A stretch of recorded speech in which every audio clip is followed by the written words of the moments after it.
we believe we have a mandate to bring godly change to our nation and the world through the 7 spheres or mountains of influence. Welcome to the Truth and Liberty broadcast, brought to you by 7M Ventures and Andrew Womack Ministries. Well, good evening and welcome to the Truth and Liberty livecast. I'm so glad that you joined us tonight. My name is Karen Conrad, and my co-host Richard Harris and I will be hosting tonight with Pastor Mark Cowart and Debbie Chaves. We are so glad to have you here. Welcome. Thank you. To be here. Great. Well, it's going to be a great program. There's so much going on, not only in the country, but in this ministry. So I want to just give you some information that will introduce you to the live cast. First of all, this is an interactive live cast. So that means that we love to take questions from you. And so we'll be having about a half hour of questions. We'll have teaching and discussion for about a half hour. So if you're watching on truthandliberty.net or awmi.net, and you've got a question, go ahead and enter that into the chat section. If you're watching us on social media, welcome. We encourage you that if you want to make sure that you're able to watch this all the way through without being censored, you might want to go to truthandliberty.net, but you can enter your questions in the comment section. Also, what we do every week is we give away a prize, and the way that you're eligible for that is you can subscribe at truthandliberty.net. And last week we gave away Andrew's book called Effortless Change, and I want to congratulate Timothy Jones. You'll be getting that book. And this week we are giving away Pastor Mark's book called Army of God Rising. And so, Pastor Mark, will you just explain a little bit about this book? Sure. The Lord started dealing with me in about 2016, and He said, I am assembling an army right now. And He spoke some very specific things to me. He said, the first thing you're going to be is shocked at who's in this army and who isn't. Wow. And there's going to be a lot of, I guess you might say, unknowns or people that, are not really on the radar screen, so to speak. And then the other thing He said to me is He said, you're going to be running and working and laboring and warring with people that you normally would not cross paths with. And one of the things I found, I'm watching this unfold right now, just people that, people I thought I would be, in the foxhole with and laboring and warring with are not there. And a lot that I never thought I would cross paths with. And so it's really something that I actually thought I was going to write about something different. Yes. As I got started on it. It's kind of like as the wheels got turning, the Lord said, now let me show you what it's going to be. He just had to get you writing, right? Exactly. And then He could steer the ship. The GPS works when the car is moving. That's awesome. Yeah. Well, great. Well, if you want to win or be eligible to win this, just go ahead and subscribe at truthandliberty.net. Then you'll also get information on Truth and Liberty, and you'll get Richard's blog and more. And so I just want to give you an idea of some events that are coming up here real quick. We've got the Chaves Men's Advance, and we've got Tony Dungy and James Brown that are coming March 14th through the 16th. We also have got the Army Conference. If you are in ministry, we've got Bob McEwen and General Jerry Boykin, which is going to be awesome. We've also got Campus Days coming up, and that is if you're interested in Chaves or you want to learn more about it. That's April 3rd to the 5th. We've got King David coming up. My goodness, we have a lot going on here, don't we? We do. And so that is just a great production to bring your friends and family to. That is April 12th through the 13th. We have John Tesh in concert on April 25th. That is a free concert, and so we invite you to bring friends and family. And then the Kingdom Business Summit is going to be in June. That's the 12th through the 14th, and we, of course, have Andrew, Paul, Billy, Dean Radke, but we also have Dr. Henry Cloud this year, Willie Robertson, and Ken Eldred. So if you are interested in that, it's going to be amazing, and you can register at businesssummit2019.com. So Richard, tell us what's happening this week. You've got your stack of information. Yeah, brought my stack. And tell everybody about our guests. Well, I'm so excited tonight to be able to share the table here with two of my favorite people.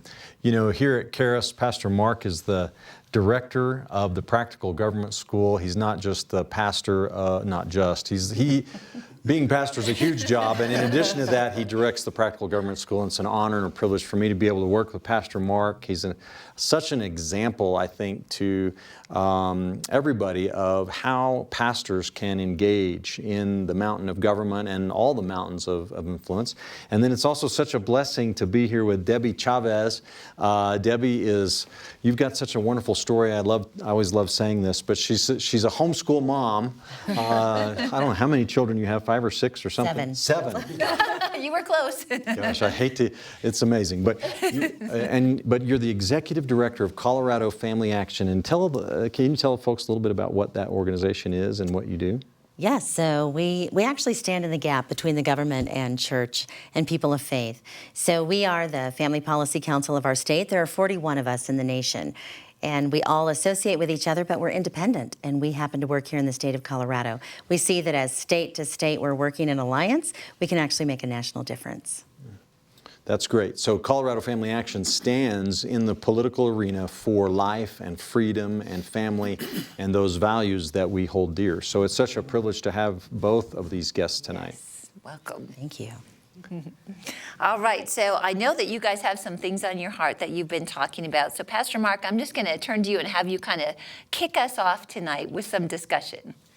Well, one of the things, my passion is that pastors would engage the culture. And I believe as the church goes, so goes the nation. But as the pastor goes, so goes the church. And I really believe pastors hold the spiritual authority, the key to the spiritual authority in this nation that can change the culture. And, something I've quoted Dr. Martin Luther King Jr. for I don't know how many times, thousands of times. Our lives begin to end the day we become silent about things that matter. And so, my journey started really in 2008. I really had a visitation of the Lord. Was at home on a summer afternoon, not feeling particularly spiritual, but just getting ready for some 4th of July. And it was probably in the month of June, just kind of a normal summer afternoon. And I was looking for patriotic songs that we could play during 4th of July. And the Spirit of God came on me. I'd be embarrassed if you saw what happened to me. And I said, Lord, oh no. And he didn't say anything to me. I began to sense things. And then I began to watch the administration from 2008 on begin to fundamentally transform our nation, something that President promised to do.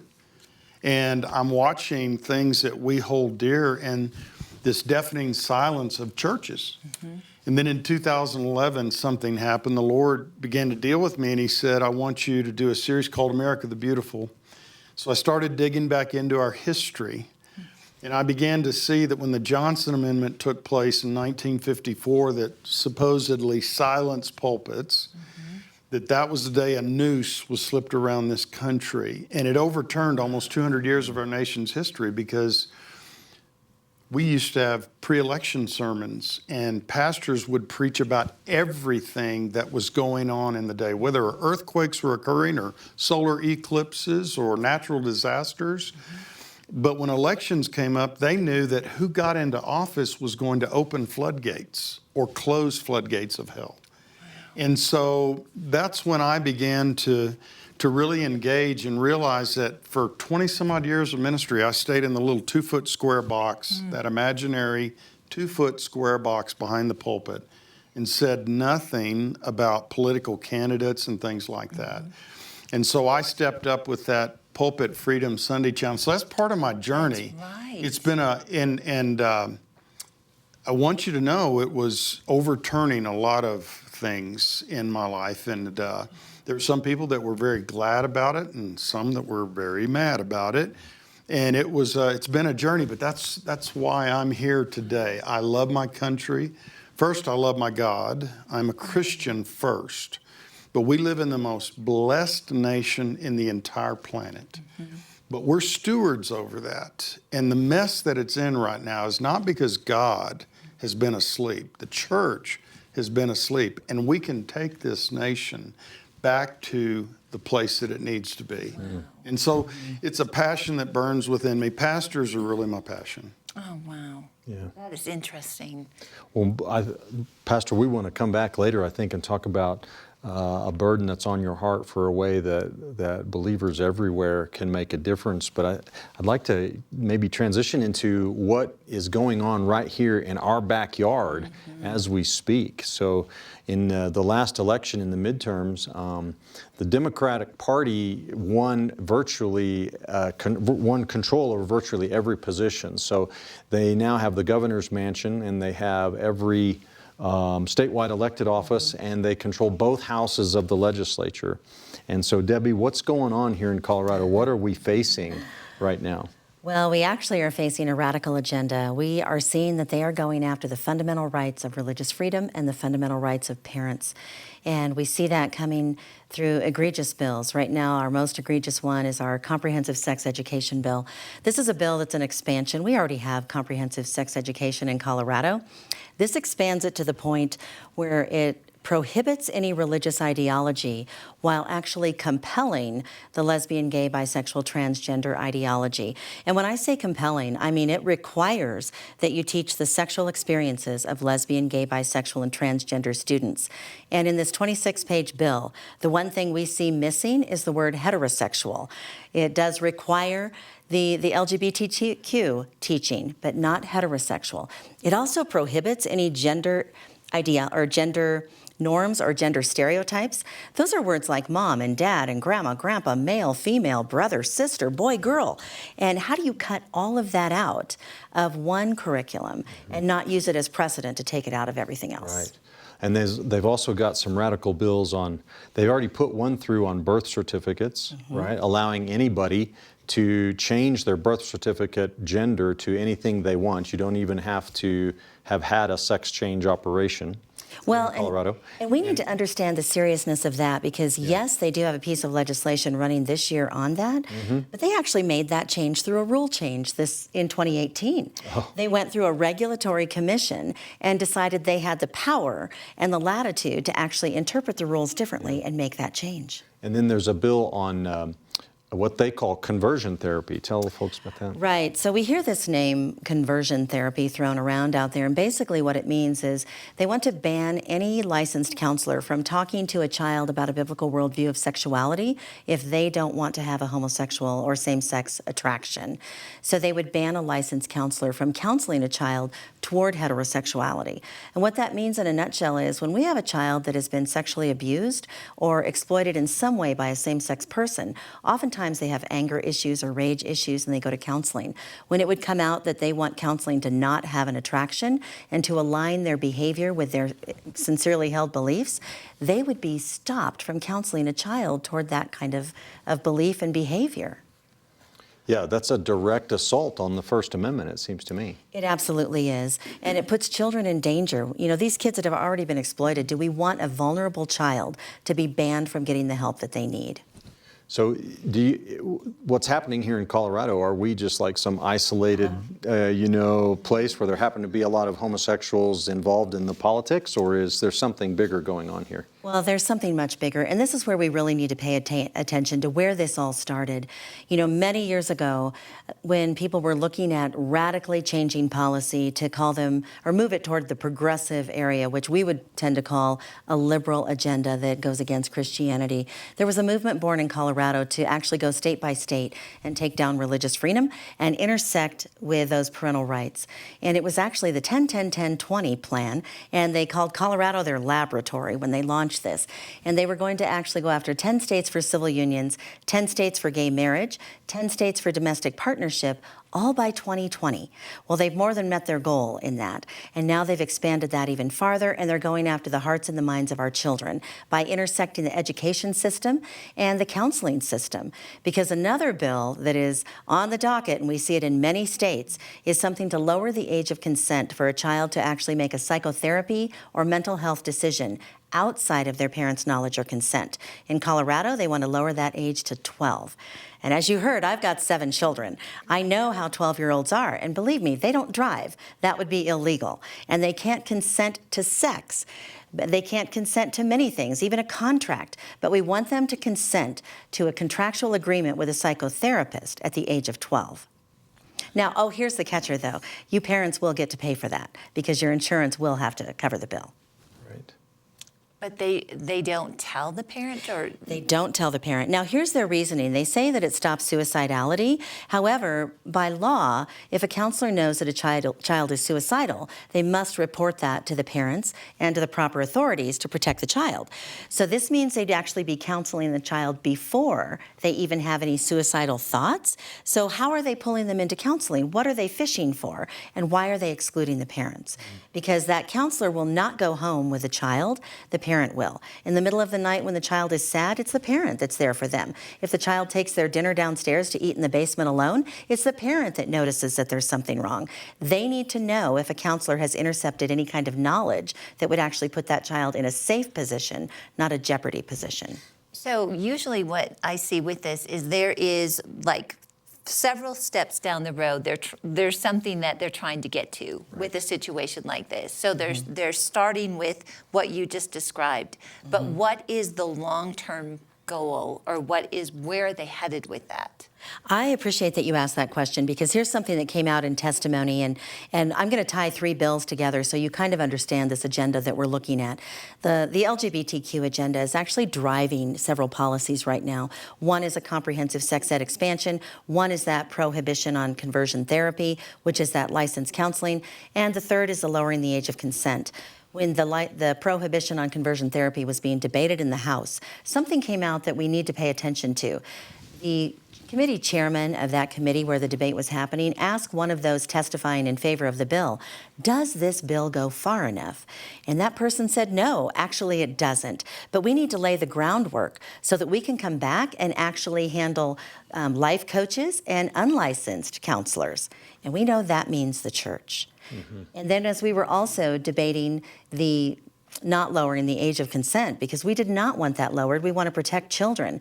The sponsor of that bill said, well, this is laying the groundwork for other bills that I have that would actually expand even farther and have a licensed counselor in schools for every 100 children. There would be 1 counselor. And they're looking to actually intercept. Someone said, how would you pay for something like that? And she said, well, we have a relationship with organizations that already provide counselors. And you know what I know? Planned Parenthood actually offers grant money to schools, to come into schools to help with these so-called health clinics. Those are not the type of counselors that we want intercepting our children. Right. So Planned Parenthood, take for example this comprehensive sex ed bill that's in the legislature right now. We're fighting it as hard as we can, but the real forces behind it that we have identified are Planned Parenthood and ACLU. So 2 enemies, really continual, faithful enemies of the gospel. I think I can safely say that. And the agenda here is can I just be bold and say this is an anti-Christ agenda? I think that the ultimate objective of this push is to silence the church, to get the message of the gospel and God's law and His word out of the picture. They want to monopolize it, and making it illegal to counsel a child who is seeking to escape same-sex attraction. You know, where is that ultimately headed? I think it's not hard to see that they're striving for the pulpit eventually. And this is extremely serious. Now, they tried this back in California last year. You might remember we talked about that. We had our finger on that, and the author of that bill, or the sponsor in the California Assembly, withdrew it at the last second. But this is what's going on. So. Yeah, so Pastor Mark, my question is, like, what do we do about this? And what are you recommending? Oh, this is where the church comes in. The answer to this is the church, the body of Christ. And right now, the giant is being awakened in this state. Yes. There is no doubt about that. But, you know, one thing I have to remind people, because I'm biased. I believe I've got the most wonderful people in the world in Church for All Nations, our church. And people come to me with this concern, and I said, just remember, God's not intimidated, nor is He nervous about this. If the church will rise up, we can change things. When during Gideon's time, they were outnumbered before they ever got started. And the Lord said, okay, Gideon, you're going to take these these Midianites on as one man. And he said, there's a problem. There's too many of you. That I love God's style. So you know the story. He reduced them down to 300. 300. And he said, now we're ready. So God can say by many or by few. But the answer to your question, the church. And that's why we've started these culture impact teams. And I promise you, a pastor does not need anything else on his plate right now. And so one of the things is I've been so blessed with what's going on at Church for All Nations right now. And we're seeing culture impact teams that started. And first, let me go back a little bit. Family Research Council, a good friend, Randy Wilson, General Boykin connected us together. And then I went to one of the Watchmen on the Wall conferences in Washington, D.C., and then went to a pastor's academy. And I started finding out there's a tremendous amount of resources out there for pastors, so they don't have to go it alone. And I'll give you an example, what we did recently. So we're all about life groups at Church for All Nations. We believe in the individual ministries. And so we do 3 semesters a year. So we launched life groups. So we had a couple. In fact, this is fruit out of the Practical Government School. Okay. So our first year, Dave and Marion Riffle are graduates of CBC.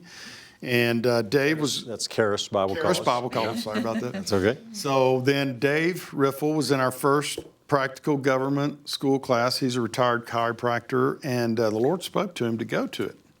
So he did, and they've become a part of CFAN. And boy, this Culture Impact team, it really stuck in their heart. And so anyway, we had our first Culture Impact Team life group. 57 people signed up, which is huge for a life group. You know, we can have 2 or 3 people in a life group, 15, 20, 8, whatever. And so 57 signed up, 87 showed up the first week. Then the next week was the State of the Union address. 70 people still showed up. But let me tell you about the Culture Impact. We had to bring chairs in. It was at the church. We have a lot of life groups at the church, and some are in homes. And the greatest joy for me as a pastor, I didn't lift a finger. I didn't touch a microphone. I sat and observed. Oh, wow. And it was awesome. Dave and Marion had it all scheduled out, the Riffles, and they had the team in there. We have some wonderful people. They showed this video that it reveals what this comprehensive sex ed bill is. And I just sat back there and I'm looking, and the gasp that came out of people, the heads shaking, parents, grandparents. And it was just so powerful what happened. It's just a fire that's ignited. So circling back to the question, what can we do? What should we do? The answer to this is the church. And I promise you that all of this stuff that y'all are talking about, it's to silence the church. Okay? Our founding fathers gave their lives, fortunes, and sacred honor for rights of conscience, freedom of religion, not freedom of worship. Okay, keep an ear out for that if you ever hear freedom of worship. Hitler didn't mind if the church stayed in its 4 walls and had their little worship services. In fact, the church worked with him quite extensively, but it's getting out of those. So this is where these culture impact teams and awakening the church, and that goes back to the pastors. Amen. So a culture impact team, what does it actually do in the church? Is it a mobilization, unit? That's how I kind of look at it, as a center for information and mobilizing believers. How do you guys use it? Absolutely. What it is, I like the word, a lot of y'all know Dr. Radke, okay, teaching on leadership, but facilitate comes from a word to make easy. That's what we endeavor to do in culture impact teams, make it easy for people. So we could have a farmer out in the valley here or way out on the plains, and he's got a group of people, but he doesn't feel like a leader. We can make them aware of things that are going on at the state capitol. And I believe every pastor should connect with their family policy council in each of the states. Like Debbie here, is they kind of live in that world. That's a wind tunnel on the state capitol of things going on. My brain does not have the RAM space for all that's going on. And so one of the things that we see going on, it's kind of a Nehemiah moment. Remember how Nehemiah, they assigned people to sections of the wall. So my section of the wall, I feel, is if pastors are open for discussion, or we can help people with culture impact teams and things like that. So what we try to do, Richard, is provide information, resources, tools, connections. Dave and Marion Riffle are willing to connect with pastors or people that want to start a culture impact team. And so, we help facilitate, so they don't have to do all the work. Yeah. And you're going to be launching a website that has information on it that people can go to make that whole process easier, right? Yeah, we're working on it right now. So this is what's in my heart, to do a website app, and then there's a really powerful tool called ReadyOp that's just a mobilization tool, helps get information. So we shot out, just for example, 900 emails just recently, and this is to charter schools because they're neutral on this thing. This number keeps going up. The last number I got before I got here, 524 responses in about 24 hours. From charter schools? Well, this is Not actually from charter schools, from people From people. that said they would send and they would get information in. So this is out of 900 Is that emails. through ReadyOp? Yeah, it was through ReadyOp. So what you're saying, Pastor, is that you are launching this website, but you've also got a software that's going to be connected to it that's going to enable these culture impact teams to mobilize and get the word out to people when there's something going on Absolutely. that they Tell need to them what to respond to.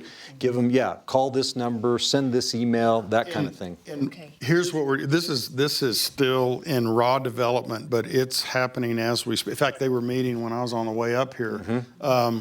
So if people just want to pray, let me know and I'll pray. We have people that are prayer warriors. They can do damage from their rocking chairs. Grandmas, get in there and pray. So they may want to pray. Or if we need them to send an email or make a phone call. Yeah. Okay. Or if they're willing to start a culture impact team, they can let us know. Or if we need them to show up at the state capitol, or there's a meeting going on or something like that. And it's going to be real simple. It's going to be streamlined, and we'll have information that'll help facilitate all these things. So is this something that you're saying other states, other pastors, is this something that just your church is doing?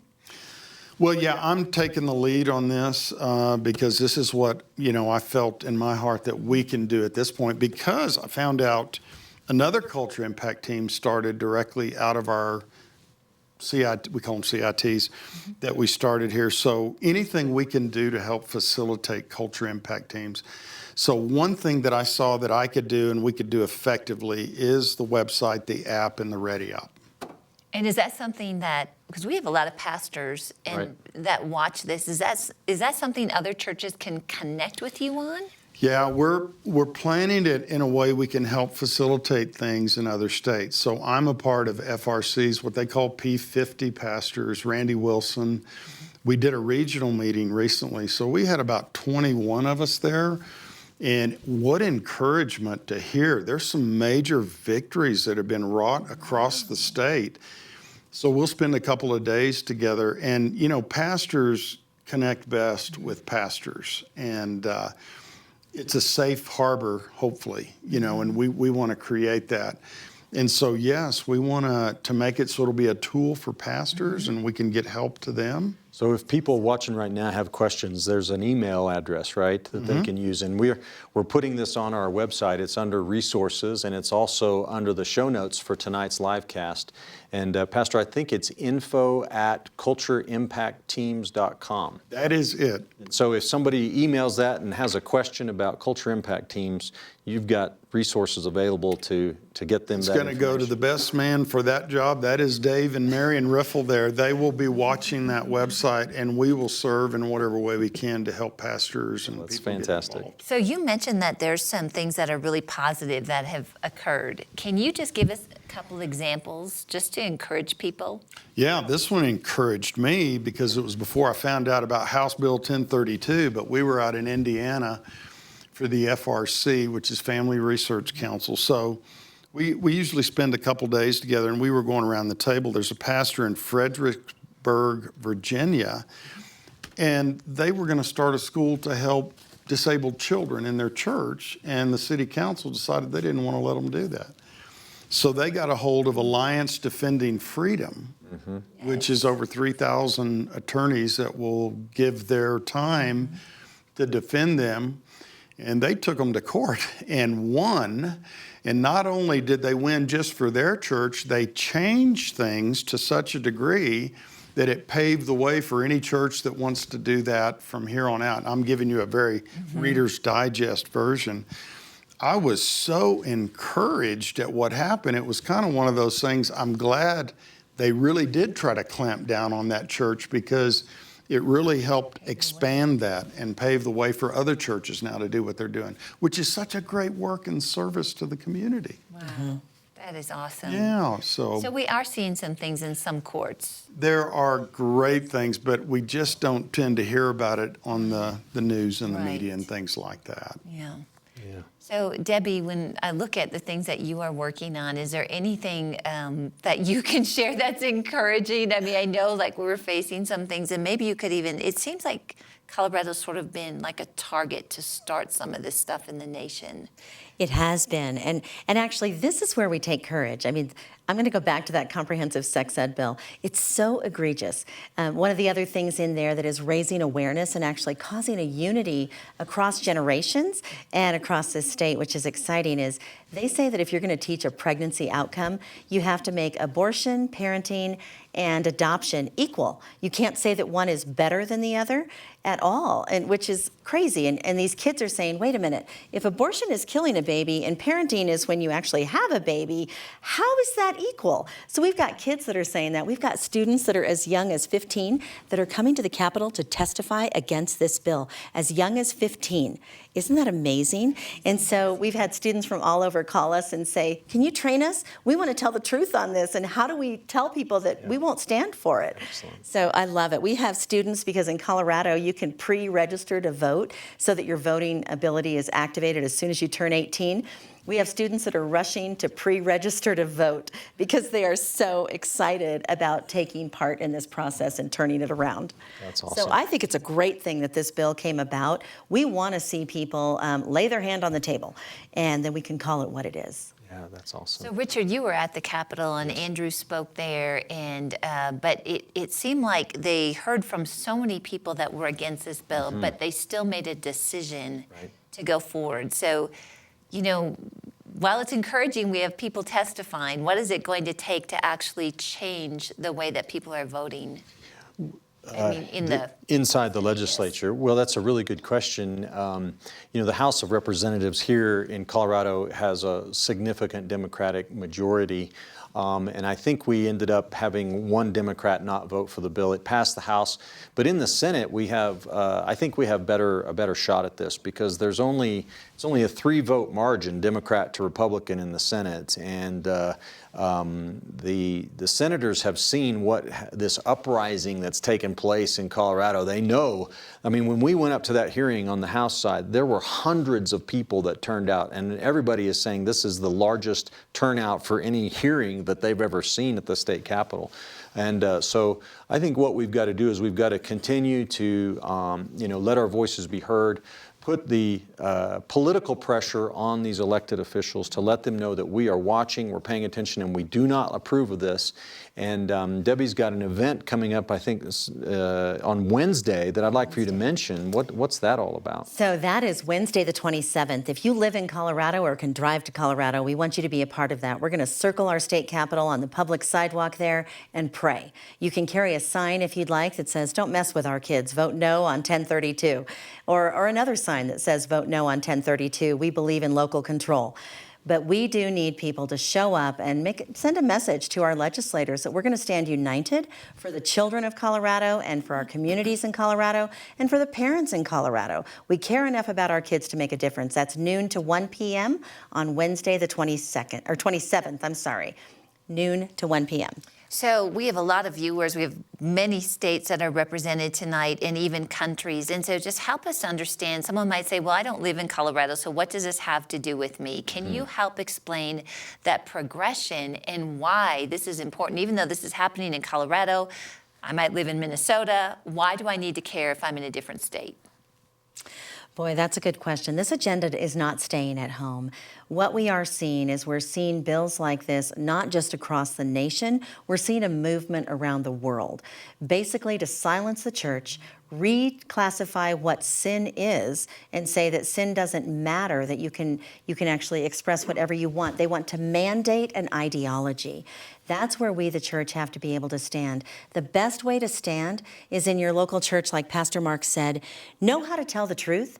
Tell it inside your church, tell it outside of your church. Form a group that's ready to take action, because it's not just standing against something, it's standing for something. And we've got to know the gospel and how to share that. When someone asks us, we need to have an answer of why what we're promoting is better. And I even said this in a committee hearing the other day. I said, you're looking to solve a problem, and this was on that lowering the age of consent, and you're looking to solve a problem with maybe a better solution. I don't settle for what's better. I go for what's best. What I know is best for a child is a relationship with their parent. And if there is a situation where that child needs help, let's try to restore the parent-child relationship, not go outside of that just for what's better. One thing, if I could say, there's a couple of things, because there was a lady in CFAN, Church for All Nations, that got a hold of my secretary and said, "What's Pastor Mark all up in arms about with this House Bill 1032? Our children need sex education." Well, first off, I want to correct it. It's not education, it's indoctrination. It is. And this is beyond the pale. So, in fact, if that email address that we've got, you can actually get a hold of us. This is a global agenda. And there's a 10-minute video and a 35-minute video that will explain this global agenda. And it was a very good question you asked, Karen. Why should people be concerned? We're here in Colorado. Right. Coming to a state near you. Or a country, because it is already there, and that's what people didn't know. In Colorado, we woke up because of 1032, but we already have comprehensive sex education. They're already teaching things in our schools that sexual techniques that are so egregious, I won't say them on the airwaves. And so we need to be aware of that. Other states have it too. I think this is a great wake-up call for us to go back to our schools and say, these are our children. What are you teaching them? Yeah, and so the lady that called in, my secretary sent the 2 links and said, "Well, please watch these." Oh, she responded back and said, "Oh." Now I understand. And I really feel like our viewers need to really know. I realize you just said, there's some things we wouldn't read. That 10-minute video is enough for me. There's a 35-minute version. This is beyond the pale of anything that's ever been put out. Because I know the viewers are now saying, I want to see this video. Is it on our website, Richard? It's not, but we'll load it. Okay. And if any, contact info@cultureimpactteams.com. We'll make sure to get the links to those people. Great. We keep those handy. Once people see that, they're first in shock. Sure. That this is something that a state is trying to mandate, and education is not the right word. Indoctrination would be the correct word. Very good. This is going really fast. I just looked at the time, and we've got to get to some questions. This is definitely, I've got a lot of questions here. This is something that is definitely hitting people, and they want to have some information on it. So if you've got a question, we just explained if you're on social media, go ahead and put it in the comment section. If you're on the website, put it in the chat section. I do just want to let you know, we've got Hong Kong, South Africa, Venezuela, Philippines, Germany, Jamaica, many countries that are watching this. And so I'm really glad that we're helping people understand why this is important. So the first question that we have is from Cowboy on chat, and he asked this. He says, could our guest please speak to the weaponization of psychology against the Christian worldview, including how the use of hypnosis is being used to manipulate the minds? Do you see this deep into the educational and court system? Can you comment on how historically Marxism has used psychological manipulation for re-education? Boy, who would like to start out on this one? Wow. Debbie? Let me tell you one thing. I want to go back. This is one thing. I was on a radio program a couple of weeks ago, and this is where pastors, again, because we are talking about and everything that was just put forth in that. this comprehensive sex ed bill, you know, when you talk about the imagery this creates, that is really a form of hypnosis because you're bypassing the natural mind, the reasoning processes, and you're implanting these images. And let me just jump in if I can, Mark. In youth, okay, this bill says as young as 4th grade. And the frontal lobe of the human brain is not even fully developed until the early 20s. And so the ability to control those impulses through logical thinking and reasoning isn't even there yet. So go ahead. I didn't mean to, sorry to interrupt you, but. And I'm going to add, too, one of the things that we see is focusing on self-gratification as long as you are not breaking the law, not about a relationship with others. And so when we see hypnosis and we see other counseling that actually goes beyond any kind of a foundational precept that's going to help somebody have a good outcome, we're training them to respond to their senses. We're not training them to respond to the Spirit. So they're not calling order, they're actually reacting to feelings. Yeah. And for our discussions, we understand the difference between spiritual light and spiritual darkness. So what is the definition of darkness? It's the absence of light. And this is kind of the one thing that I go back to. Pastors must begin to speak up. And so one of the things that I was being interviewed and we were talking about House Bill 1032, and I mean this with all sincerity. If a pastor learns what's in this bill and still remains silent, need to seriously consider another line of work. Well, actually, silence is consent. We need to understand that we are leading a child astray with our silence. We are beholden to that same outcome of a millstone around our neck if we stay silent on this because we are allowing them to be led astray. James says, you know, to him who knows to do good and does it not, to him it is sin, right? Yes. So we can't be silent and pretend that we didn't know. Wow, correct. Great. And this next question is coming in from Albert Bowley Jr., and it's right along these lines. And his question is a parent able to not allow the perversion that is being proposed to be taught? Okay, so they have something called an opt-out. And I want to make clear to a parent, every parent that's listening or grandparent, so that you fully understand what an opt-out means. On the surface, it means we did not want to bring you into the conversation before we created this type of requirement because we knew you might disagree. So we're going to give you an opt-out on the back end. That should be a red flag to you. Your child may be opt-out of the full training, but not if the training is given to them piecemeal. The opt-out is not offered to a parent if they decide to teach one subject at a time while they're talking about comprehensive sex ed ideas and techniques. They do not even have to notify you. If they don't do it in a whole comprehensive way that they lay out, and that means that they teach 2 of 3 options at once, not just one at a time. So please be warned, an opt-out might not be there for you. It's easy to get around. It is. And so here's where, folks, you've got to understand, if we're going to have a public education system, we need to have a responsibility to govern that ourselves. That's why we, the people, make our decisions here in America. We need to hold to that, even if that means pulling your child from public school. And that's what, as we've been talking about this, I think, where is public school going to go? Because, my child is grown, but I'll tell you, if this was happening in a school that he was going to, I don't think I could send him to that school. Right. So how is this actually going to affect public education as a whole? Yeah, I told the teacher of wasn't a teacher, it was one of the Woodland Park administrators the other day at my son's school. I mentioned this bill to her, and I told her, I said, what's going on here? You are going to force Christians out of the public schools because we cannot tolerate our children being exposed to this material.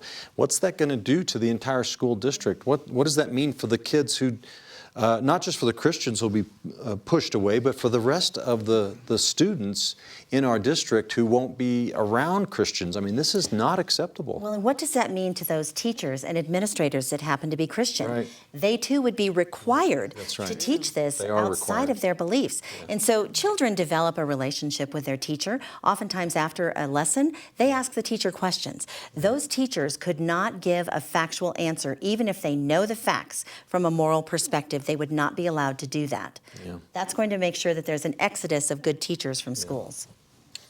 Wow. All right. So here is a question that's come in from Ghostwriter 316 on chat. And he says, what percentage of the U.S. population is LGBTQ? That's a very controversial. I personally don't believe it's above 3%. I don't know what you all have heard, but the one thing we've talked a lot about our Christian values. This goes beyond just Christians. You have just good moral, American citizens that may not be churched people or things like that. That's why it's so important for people to speak up about this, because if you force, which I am it's appalling to me to think that we would see kids having to be taken out of Christian or public school because of this, this type of thing going on. So I think, Richard, you were up at the Capitol that day. The Madam Chair said this is the greatest opposition she's ever seen to anything. 98,000 emails. Let me tell you what that tells me. And most people don't know what. I ran into a man in the grocery store today from Karis, and his sister's a nurse in Denver, and said, well, we need this comprehensive sex ed. And he says, do you know what's in it? And she had no idea what's in it. And once people began to find out. The sponsor in the Colorado Senate, when we talked to her, didn't know what was in the bill. The sponsor? Yeah. Because they're not writing the bills. Planned Parenthood and the ACLU are writing these bills and feeding it to them.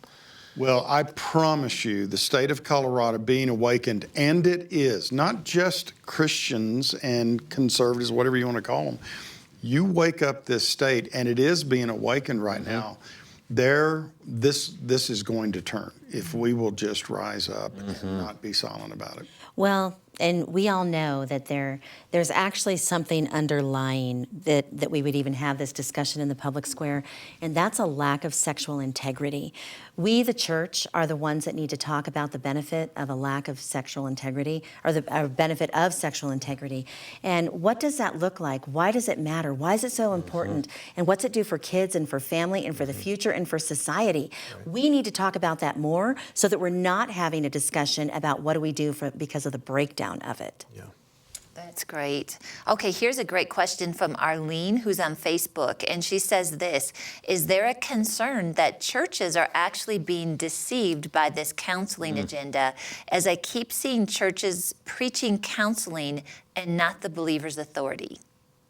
Do you want to take that, Pastor Mark? Well, I'm a strong proponent of the believer's authority, and that's why, these culture impact teams,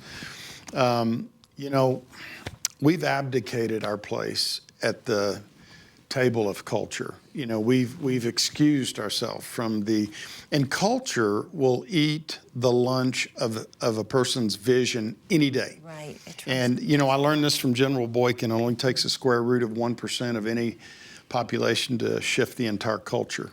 And in a 317 million people, that's less than 2,000 people. So what happened is the church has gone asleep, and we've just backed away from the culture and created a subculture rather than being agents of change. And that's why this culture impact team and pastors speaking up, to me, it's the key to the whole situation. And all of these parts working together. There's a lot of moving parts we're talking about, but the pastors and the churches are key. Absolutely. All right, this is from actually a question for Mark from guest 7139. And Mark is wondering, do you have a team in Dallas? No, we don't. But that's one of the things that our goal is and trust me, we are in the stages of planning as we speak.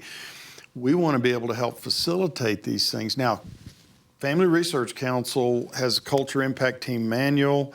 And what we're doing is we just started here. We had FRC, some of their folks come out, and we did the seminar. We had about 150 people show up, but we started as a life group and went out from there. So what we're trying to do is I can see to serve, CFAN in the state of Colorado in particularly, right now, because this is an emergency in my mind, this House Bill 1032. So we want to help them be able to do that. So. And we do have a family policy council in Texas. That's Texas Values, and Jonathan Sines is the head of Texas Values. So I'd encourage you to get in touch with Jonathan Sines.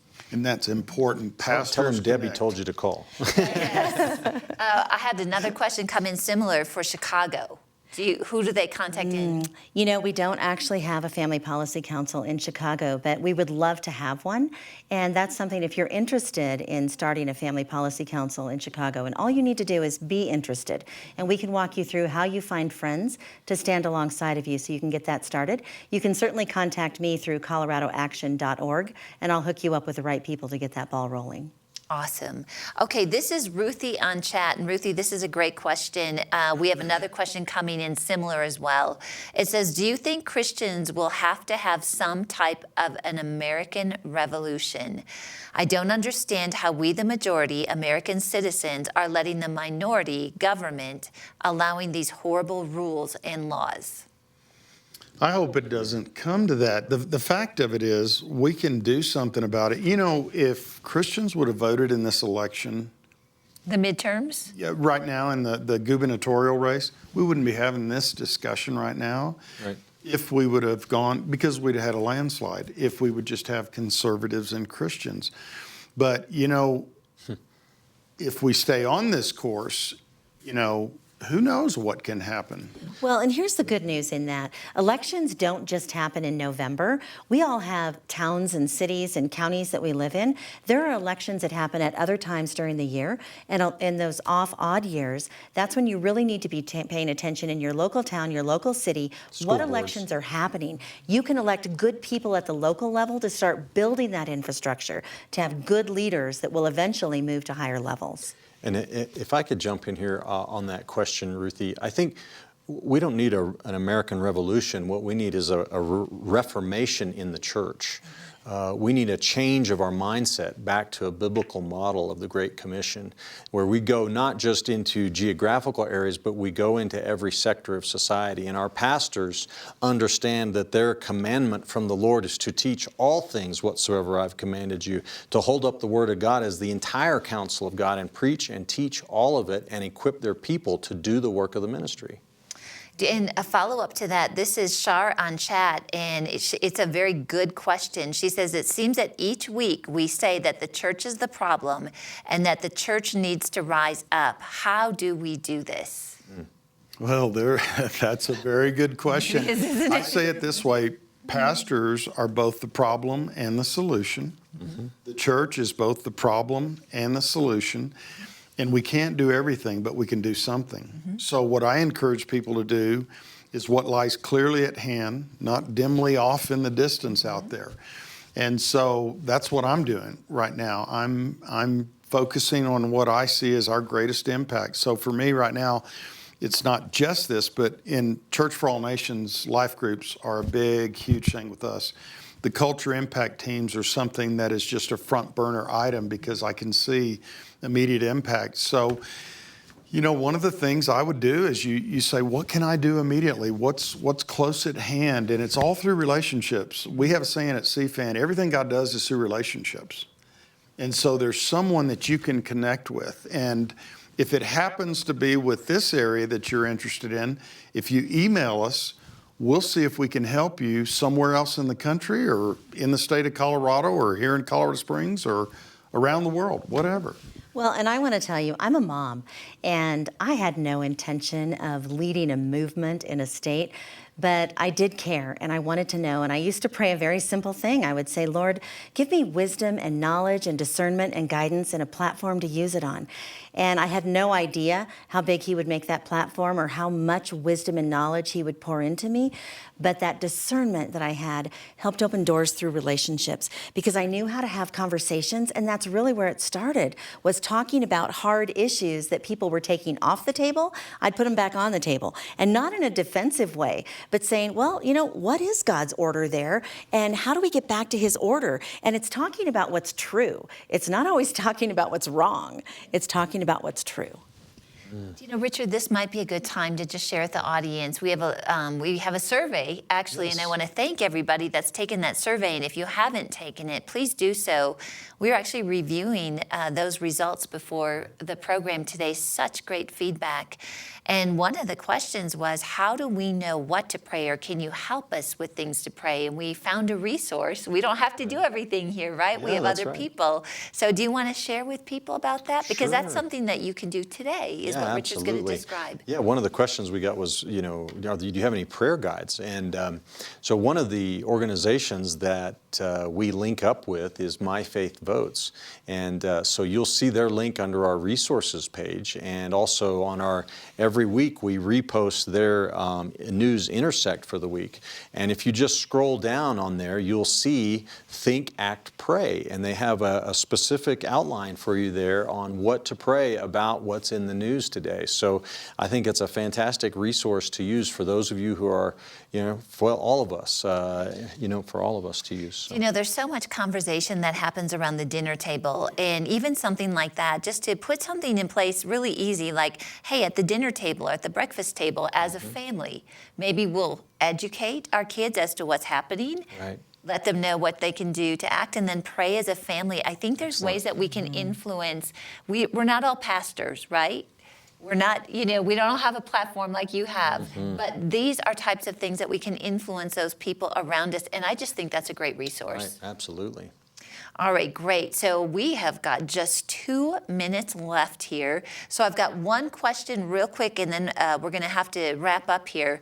But guest 4289 says this: how can we start building schools where the government doesn't influence the culture and policies of the school and is made available for all children the same way public schools are? And we have like 30 seconds.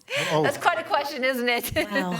Best example I know of, California, Pastor Jack Hibbs, all these crazy things were happening. He said, church, you need to get on the school board, you need to get involved in the city council, and get involved in places of government, and then we can start to shift the culture. That's what the opposition has done.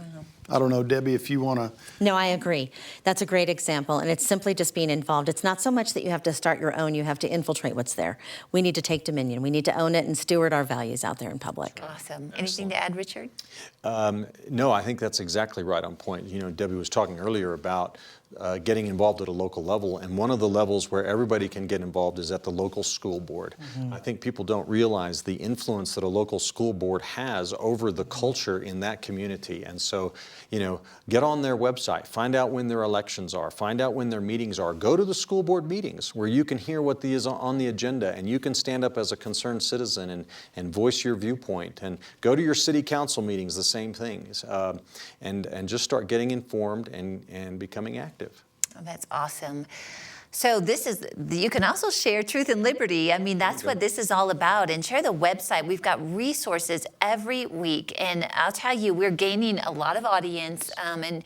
Do you want to let them know who our guest is next week? Oh, we are so excited. We are going to have Jay Sekulow from the American Center for Law and Justice as our special guest next week on the live cast, and I know that's going to be fantastic. Yes, and Andrew will be back as well, so we're really excited about that. Well, I just want to thank both of you, Debbie and Pastor Mark, for joining us, and Richard, you're so awesome. I mean, the information that you share is just such a blessing, and I want to thank you as an audience. Thank you so much for joining us.